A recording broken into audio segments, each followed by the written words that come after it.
আসসালামু আলাইকুম এভরিওয়ান। আশা করি সবাই ভালো আছেন, সুস্থ আছেন, যে যেখানেই আছেন না কেন। তো এই ভিডিওটা অনেক আগের, গত বছর সেপ্টেম্বরে আমার ম্যারেজ ডের। তো আমার যেন কি হয়েছে আমি জানি না, মাঝে মধ্যে আমার প্রচুর ভয়েস দিতে মন চায়, আপনাদের সাথে প্রচুর কথা বলতে মন চায়, বাট এই কিছুদিন ধরে আমার কোনো কথাই বলতে মন চাচ্ছিল না। আমার মনে হচ্ছিল যে আমি ভিডিওতে কি বলবো, কিছুই বলতে ইচ্ছে করে না। আমি জানি না সবার এটা হয় কি না, বাট আমার ইদানিং খুব কথা কম বলতে ইচ্ছে করে। ফোন কেউ দিলে মনে হয় যে আয় হায় ফোন দিছে, এখন তো কথা বলা লাগবে।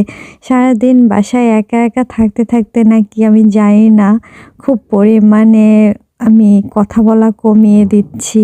তবে হ্যাঁ, এইটা আমার জামাই স্বীকার করবে না যে আমি কথা বলা কমিয়ে দিচ্ছি, কারণ সারাদিন পরে আমি তার সাথেই মনে হয় একদম ভ্যাক ভ্যাক করতে থাকি, প্রচণ্ড কথা বলি। যে মানুষটা কথা শুনতে পছন্দ করে না সেই মানুষটার সাথেই আমি বেশি কথা বলি, আর যারা আমার সাথে কথা শুনতে বলতে আগ্রহী তাদের সাথে দেখা যায় যে কথা বলাই হয় না। এটাই হলো কি দুনিয়ার নিয়ম, যে আপনার প্রতি আগ্রহ দেখাবে তার প্রতি আপনার আগ্রহ নেই, আর যে আপনার প্রতি আগ্রহ দেখাবে না আপনি তার পিছনে পিছনেই ঘুরবেন।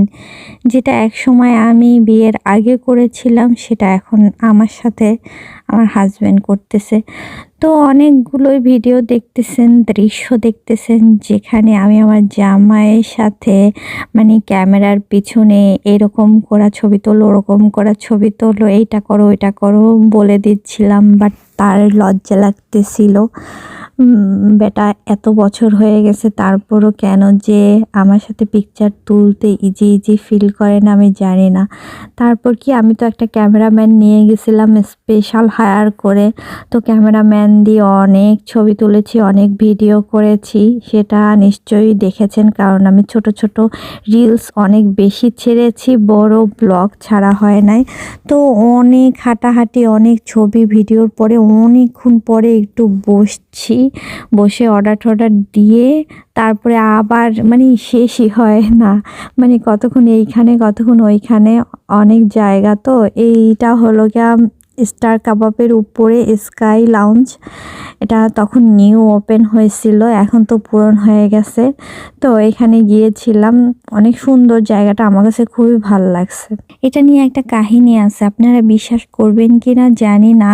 আমার মানে ম্যারেজ ডের আগে আমার কাজিন বোনের সাথে কথা বলতেছিলাম, ঢাকাতে থাকেও। তো আমার খুব মন খারাপ লাগতেছিল, আর ওর সাথে আলোচনা